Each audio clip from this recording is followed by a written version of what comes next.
She saved the enemy's son, and her own people condemned her to death. Traitor or heroine, her decision sealed her fate and that of 2 nations on a journey of sacrifice and forbidden love.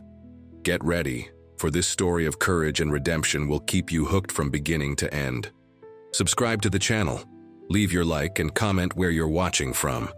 As dawn broke, when the wind still carried the cold secrets of the night across the arid plains, a word echoed, sharper than the edge of any knife. The verdict, dry as the cracked ground beneath Anya's feet, hung in the dense morning air, heavier than the dust kicked up by the restless hooves of the council guards' horses. Treason. The word, singular and definitive, sealed the fate of the mixed-blood woman. She who had dared to defy the unwritten laws of mutual survival between the divided peoples of those ungrateful lands. Yesterday, an anonymous heroine in her own eyes. Today, a sentenced outcast before all. The sun of the previous day still burned in her memory, an incandescent iron hammer over the vast ochre expanse that stretched as far as the eye could see. It was under its merciless gaze that she had found the boy, Finn, almost a dehydrated wraith, nestled among thorny cacti, as if seeking in them a last improbable protection. The son of the chief of the rival clan, the mountain people, ancestral enemies of her own, the river people. The brutal and simple logic of the frontier dictated abandoning him. Vultures already circled overhead, drawing spirals of hungry patience in the faded, cruel blue sky. But something within her, a spark of humanity that refused to be buried by the sand of tradition, compelled her. She, Anya, an expert tracker whose eyes read the land like an open book, did not see an enemy there, did not see the seed of the hated clan. She saw only a life slipping away, a small human being in need. Her skill with herbs and the scarce water she carried in her water skin were the difference between certain death and the child's fragile survival. She carried him in her arms, feeling the small body's feverish heat against hers. Each step a calculated risk, each breath a silent prayer. Thirst was a constant torture, the wind a whistling lament among the sharp rocks that tore at the landscape. The smell of old gunpowder, ingrained in her clothes from past hunts, mixed with the acrid odor of sweat and fear that emanated from both of them. Her internal conflict was a silent storm, invisible to the eyes of others. The ancestral desire for belonging to her people, the river people, fought fiercely against the compassion that defined her, a compassion that many saw as weakness, especially coming from someone with her divided heritage, daughter of a river mother and a foreign father from distant lands, neither fully of one side nor the other, always under the suspicious scrutiny of both. The climb to judgment had begun the night before, when, under the silvery light of an indifferent cold moon, she had placed the boy, still weak but alive, on the edge of the mountain people's territory, hoping a patrol would find him before the predators of the night did. She had watched from afar, hidden by shadows until male voices and the glow of torches confirmed that Finn was safe. Only then had she returned, exhausted, but with a strange peace in her heart, a peace that now shattered against the harshness of the judgment. The accusation had been made by Silas, one of the most inflexible elders on the council, whose voice was like the grinding of stones. He had always distrusted Anya, her mixed blood, her gaze that seemed to see through people's masks. For Silas, the law was immutable, vengeance a sacred debt. Saving an enemy's son was feeding the snake that would one day bite your own hand. The faces around Anya were masks of disapproval, fear, or a grim satisfaction. Few dared to meet her gaze. Tradition was a rough rope, woven with the threads of fear and prejudice, and now it tightened around her neck, suffocating any argument for defense. Her mother, a respected healer, long deceased, had taught her that all life was sacred, that plants healed without asking for whom, that water quenched the thirst of friends and enemies. Her father, the foreigner, had left her the inheritance of light eyes and the ability to see the world beyond the narrow borders of tribal hatred. These lessons now seemed like crimes.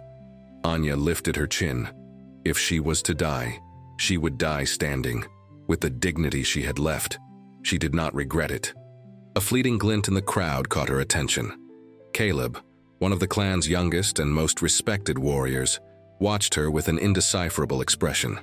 Their paths rarely crossed directly, but she had always sensed in him a silent rectitude, a strength not based on brutality but on conviction. For an instant their eyes met, and Anya thought she saw a shadow of pain, of conflict, before he turned his face away, the warrior's discipline regaining control. The final sentence had not yet been pronounced, only the verdict of guilt. The clan's chief, an old and weary man named Arthur, whose own son had been killed in a mountain people raid years ago, seemed to age even more under the weight of the decision. His deep-set eyes met Anya's, and for a moment she saw not a judge but a tormented man. The crowd waited, the silence tense as a bowstring about to snap. The sun climbed, merciless, promising another day of suffocating heat over the plains. Anya felt the dryness in her throat, the dust of condemnation already settling on her skin. She was alone, an island of defiance in a sea of hostility, or perhaps not completely alone. That brief look from Caleb, however fleeting, ignited a tiny, stubborn spark in her chest. Silas cleared his throat, his drawn-out voice breaking the silence. The law is clear. The traitor who conspires with the enemy, who offers aid, must pay with their own life. However, he paused dramatically, his small, bright eyes fixed on Anya. The council, in its mercy, considers your skill as a tracker. There is a task, a last chance to prove your loyalty, if any still resides in your impure blood. A murmur ran through the crowd. Anya felt a chill despite the heat. Mercy from Silas was more dangerous than his declared fury. Arthur, the chief, intervened, his voice low but firm. Many cycles ago, the river amulet, our most sacred artifact, was stolen. Legends say it rests in the heart of the Forbidden Canyon, a place from which no one has ever returned, guarded by more than beasts and treacherous terrain. He looked at Anya. "Bring us the river amulet, Anya, and your life will be spared. Your treason will be forgotten." Forgotten but not forgiven, Anya thought. It was a death sentence in disguise, a suicide mission. The Forbidden Canyon was a cursed place in lullabies, a labyrinth of rocks where winds howled like lost souls, and where it was said the very spirits of the earth rose against intruders. No one in their right mind would venture there. Silas smiled, a twitch of thin lips that didn't reach his eyes. "You have until the next full moon. If you fail, or if you do not return, the original sentence will be carried out wherever you are. And if you try to flee to the mountain people, know that our warriors will hunt you without rest." The choice was clear: a near certain death in the canyon, or a certain death at the hands of her own people. Anya looked towards the horizon, towards the distant mountains that were Finn's home. She had saved a life, and now her own was hanging by a thread. "I will go," she said, her voice surprisingly firm. A collective sigh escaped the crowd. Some seemed relieved, others disappointed. Silas nodded slowly, satisfied. Arthur merely closed his eyes for a moment. They gave her minimal provisions: a water skin of water, a bag of dry grains, her hunting knife, and the short bow she had made herself. No word of farewell, no gesture of encouragement. As she walked away from the camp, feeling the eyes like needles in her back, she saw Caleb near the palisade, mending a spear. He did not look at her directly, but as she passed, he dropped, as if by accident, a small worked leather canteen, sturdier and larger than the worn water skin they had given her. He said nothing, just continued his work. Anya hesitated for an instant, then bent down and picked up the canteen.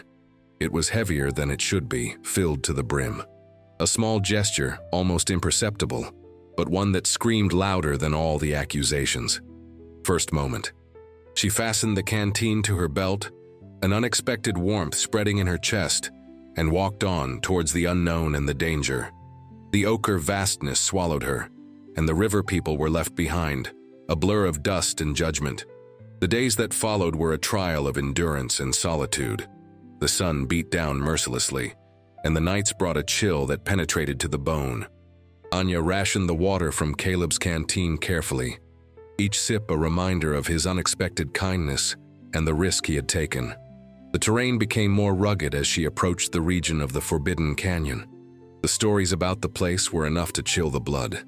Travelers who disappeared without a trace, strange sounds that drove men mad, shadows that moved on their own.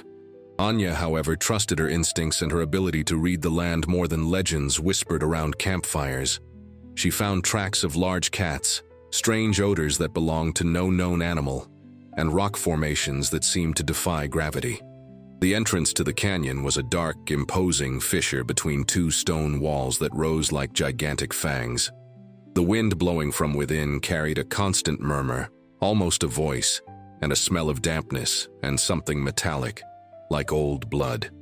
Anya took a deep breath, doubt like a hungry shadow, gnawing at the edges of her determination, threatening to devour the small flame of hope that Caleb had ignited.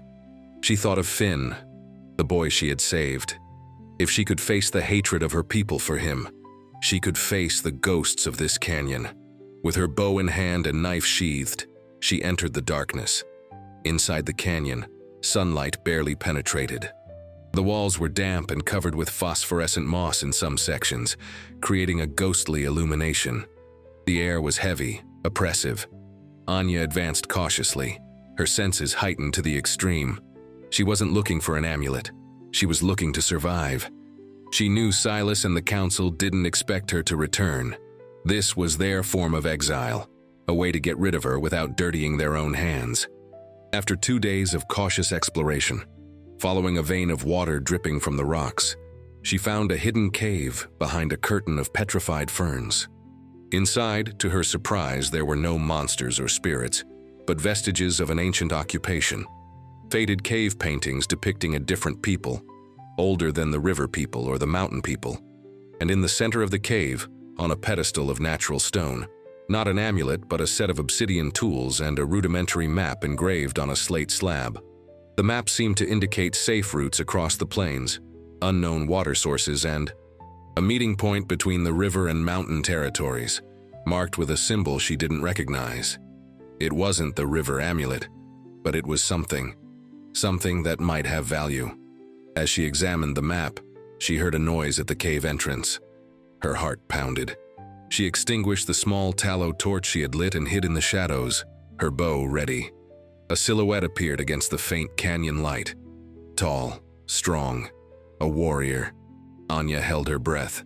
Then the voice came, low and hesitant. "Anya?" It was Caleb.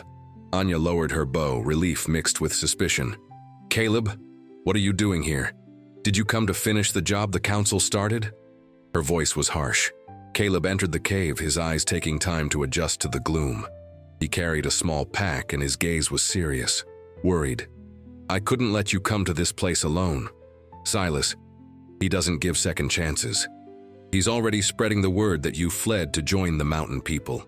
So you came to hunt me?" Anya asked, still defensive. Caleb shook his head.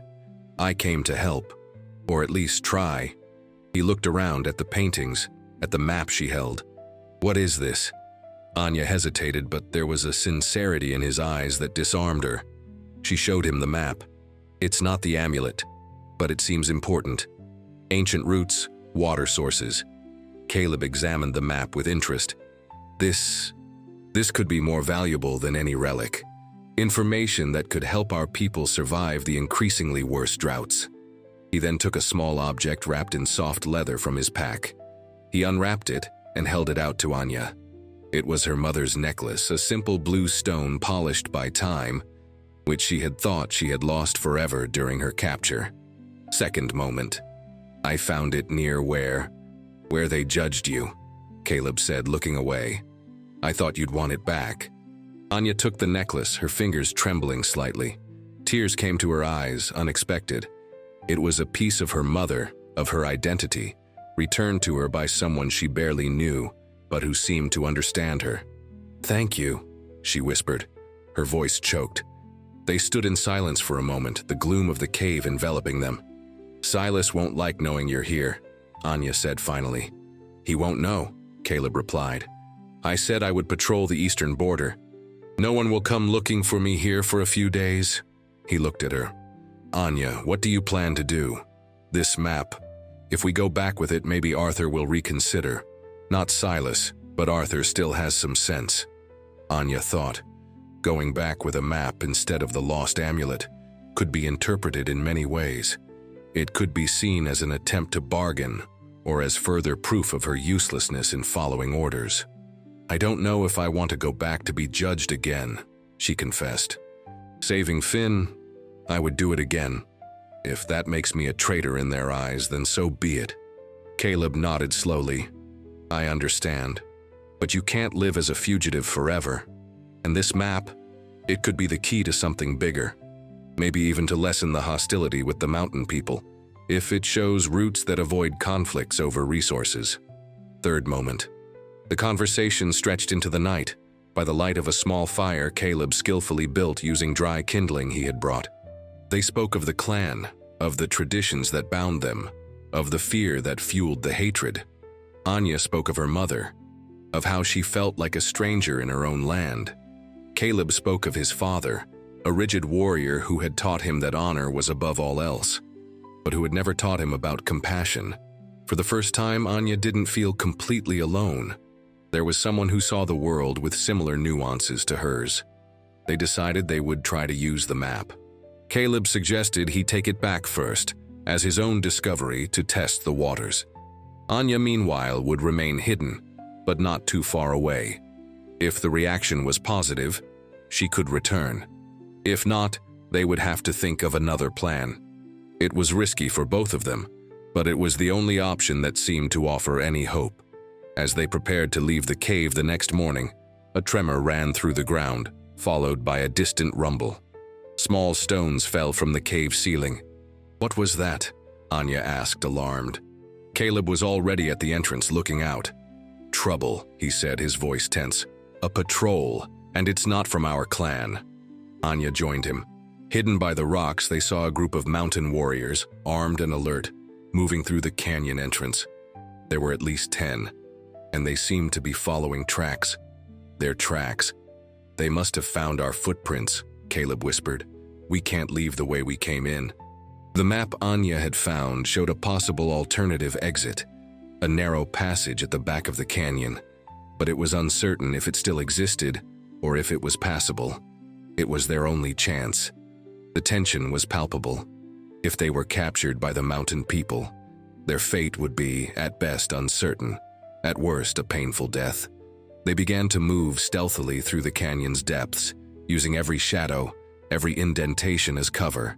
The sound of dripping water echoed, mingling with their accelerated heartbeats. The passage indicated on the map was narrower than they had imagined, a true funnel between slippery rocks.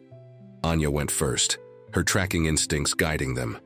In a particularly difficult section, where they needed to climb a small, damp rock wall, a stone came loose under Anya's foot. She slipped, letting out a small, muffled cry as she felt a sharp pain in her ankle. Caleb was right behind her. He held her before she fell, his strength surprising. "Are you okay?" he asked, concern in his voice. Anya tested her ankle. It hurt, but she could put weight on it. "I think I twisted it, but I can walk." Caleb tore a strip from his own cloak and, with unexpected gentleness, immobilized Anya's ankle. His fingers brushed her skin, and a shiver ran through both of them, a contact that went beyond the necessity of the moment. Fourth moment. They looked into each other's eyes, Anya's vulnerability exposed, Caleb's concern evident. In that instant, caught between imminent danger and physical pain, a deeper connection formed, forged in urgency and mutual trust. They continued, Anya limping slightly, leaning on Caleb when necessary. The passage finally opened to the outside, on the other side of the rock formation that housed the canyon. They were free, but safe? They looked back. The mountain warriors were not visible, but that didn't mean they weren't close. They were now in territory unknown to Caleb, but Anya, with her experience on the plains, recognized some landmarks. They were dangerously close to the main mountain people camp, and, to make matters worse, in the distance, in the direction they had come from, Anya spotted a thin column of smoke. It wasn't camp smoke, it was signal smoke. "Silas," she said, her voice grim. "He must have found out Caleb wasn't on the Eastern Patrol. He's hunting us." They were caught between two fires, the mountain warriors behind them, and now certainly a force from their own clan, led by Silas, coming towards them. The situation seemed desperate. This was the second moment of high tension. The map, her mother's necklace, Caleb's presence, everything seemed to converge on an inevitable confrontation. Anya looked towards the mountain people camp, barely visible among the hills. Finn was there, and perhaps, just perhaps, salvation too. "We have to take a risk," Anya said, making a decision. "We're going to the mountain people camp." Caleb looked at her, surprised. "Anya, that's crazy. They'll kill us on sight." "Maybe," she replied, "but Silas certainly will, and he won't hesitate to kill you too for helping me. With the mountain people, at least we have a chance, however small." "Finn, they know someone from the river saved the chief's son. Maybe that counts for something." It was a risky plan, based on a faint hope, but it was better than waiting to be crushed between the two forces. They began to move towards the enemy camp, Anya trying to ignore the throbbing pain in her ankle. Caleb supported her, their bodies close, sharing the burden and the fear. The sun was beginning to set on the horizon, painting the sky with shades of orange and blood red, a presage of what was to come. As they approached, they saw sentinels. Before they could be spotted and attacked, Anya stepped forward, raising her hands in a sign of peace. Caleb did the same, though with more reluctance. "We come in peace," Anya shouted, her voice echoing in the hills. "I am the one who found Finn, the son of your chief." The sentinels, tall warriors with intimidating facial paints, quickly surrounded them, spears pointed. One of them, with scars on his face, spat on the ground. "River people are not welcome here. What do you want?" "We want to speak with your chief, Victor," Anya said, keeping calm. "I have important information. And this man," she indicated Caleb, "helped me. He is not like the others in my clan." They were disarmed and led under heavy escort to the heart of the camp. It was larger and more organized than Anya had imagined. The smell of wood smoke and roasting meat hung in the air, mixed with tension. They were taken to a large tent in the center. Moments later, an imposing man with graying hair and penetrating eyes like an eagle's entered. It was Victor, the chief of the mountain people. By his side, holding his hand, was Finn. The boy, now stronger and healthier, his eyes wide upon seeing Anya. He ran to her, hugging her legs. "It's her, Daddy. It's the woman who gave me water and carried me." Victor observed the scene, his expression impassive. "So it's you. The one from the river people who found my son. Some of my warriors wanted your head, thinking it a trap. But Finn insisted you were good to him." Anya felt a lump in her throat. "I just did what any human being would do, Chief Victor." "Not everyone," Victor said, his gaze lingering on Caleb. "And you? A river warrior accompanying her? What is your story?" Caleb stepped forward. "I believe Anya was unjustly judged by our people. And I believe the war between our clans has lasted too long. We came seeking refuge, but also to bring a warning." Just then, a warning cry sounded from outside the camp. A mountain warrior ran into the tent, panting. "Chief, river warriors approaching, many of them. They are in attack formation." Silas had arrived. The climax was upon them.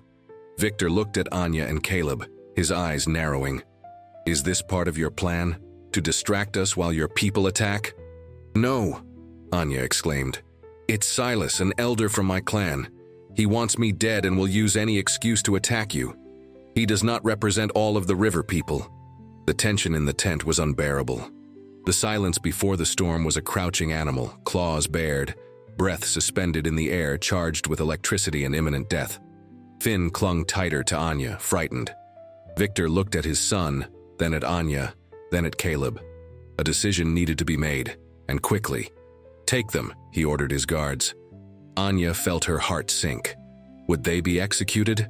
But instead, they were led out of the tent, towards the front line where the mountain warriors were already preparing for battle. Silas and his forces were visible on the opposite slope, a dark, menacing line. Silas, mounted on a black horse, shouted, his voice amplified by rage. "Mountain people, hand over the traitor Anya and the renegade Caleb. They are ours, or face the fury of the river." Victor stepped forward, his imposing presence silencing his own warriors. "Silas of the river, You do not give orders on my land. They broke our laws, Silas retorted. Anya helped your son, an act of treason, and Caleb protected her. Anya felt she needed to speak. Silas, saving a child is not treason. It is humanity, something you seem to have forgotten. Silas laughed, a harsh sound. Humanity does not fill our bellies or avenge our dead. Caleb, you have dishonored your clan. Come back to our side and perhaps your life will be spared. Caleb looked at Anya, then at Silas. He stepped forward, standing beside Victor, facing his former clan. My loyalty is to justice, Silas, not to your thirst for vengeance. Anya is not a traitor. She is braver than any of us. This was the fifth moment, the act of sacrifice. Caleb, before everyone, had chosen his side, sealing his fate with Anya's. Silas growled, "Then you will die together." He raised his spear, the signal for the attack. But before he could lower it, Arthur, the chief of the river people, appeared at the front line with Silas, accompanied by a small group of older warriors. He looked exhausted but determined. "Silas, stop!" Arthur's voice, though not as loud as Silas's, carried an authority that made the warriors hesitate. "I am the chief of this clan, and there will be no attack today." Silas turned, surprised and furious. "Arthur, what are you doing? They harbor our enemies." "They harbor the woman who saved Victor's son," Arthur said, looking at Anya with new respect, "and the warrior who had the courage to defend what is right. Caleb brought us a map, Silas. A map that could mean the survival of our people in the coming droughts. A map found by Anya in the heart of the Forbidden Canyon, where you sent her to die." A murmur ran through the ranks of the river people. Silas seemed stunned. This cannot be." "It is the truth," Arthur affirmed. "Anya is not a traitor, and you, Silas, with your bloodlust almost led us into an unnecessary war that would destroy us. Your leadership is over." Some warriors loyal to Silas protested, but most seemed relieved, tired of the constant conflict. Silas, seeing his power crumble, turned livid with rage. He looked at Anya with pure hatred. "This is not over, traitor." He spurred his horse and rode off, followed by a handful of his most fanatical followers. The rest of the river warriors lowered their weapons, confused and exhausted. The tension slowly subsided, like a rope loosening. Arthur approached the line that divided the two peoples. Victor did the same. The two chiefs, enemies for so long, faced each other. Finn ran to his father's side but looked at Anya with gratitude. "Arthur of the river," Victor said, his voice grave. "Your warrior, Caleb, and this woman, Anya. They speak of a different path, a path without war." Arthur nodded. "My people are tired of mourning, Victor. The map Anya found, it shows shared water routes. Perhaps there is a way to coexist." It was the beginning of something new, fragile and uncertain.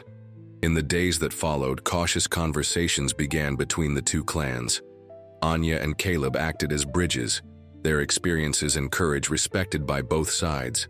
The map from the heart of the Forbidden Canyon became a symbol of hope, not of stolen treasure.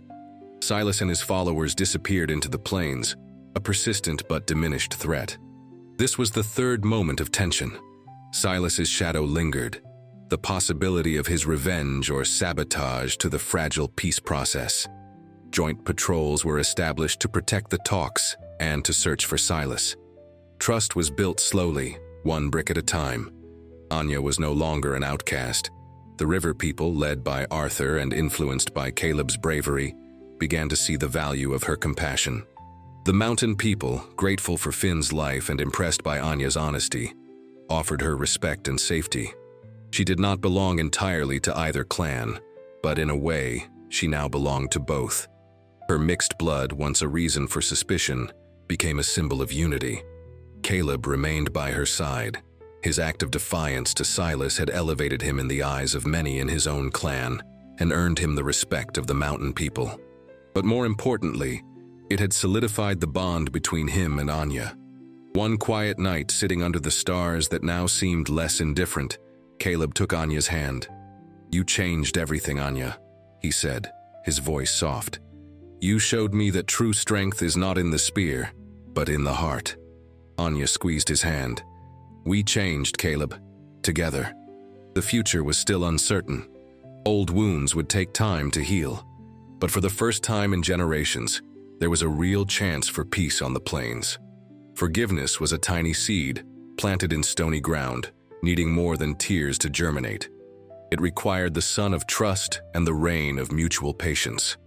Anya looked at the horizon, where the river lands met those of the mountain. She was no longer defined by the borders drawn by hatred, but by the bridge she had helped build. The expert tracker had found a new path, not just on the land but in the hearts of men. And by her side, Caleb, the warrior who had chosen compassion over conformity, walked with her. The journey had been arduous, marked by betrayal and danger, but in the end, the spark of humanity that Anya had refused to extinguish proved more powerful than any tradition, more valuable than any amulet. It was the promise of a new dawn for the divided peoples, a dawn that she and Caleb would help shape, side by side. The dust of battle had settled, and in the air, instead of the smell of gunpowder and blood, the subtle aroma of hope began to linger.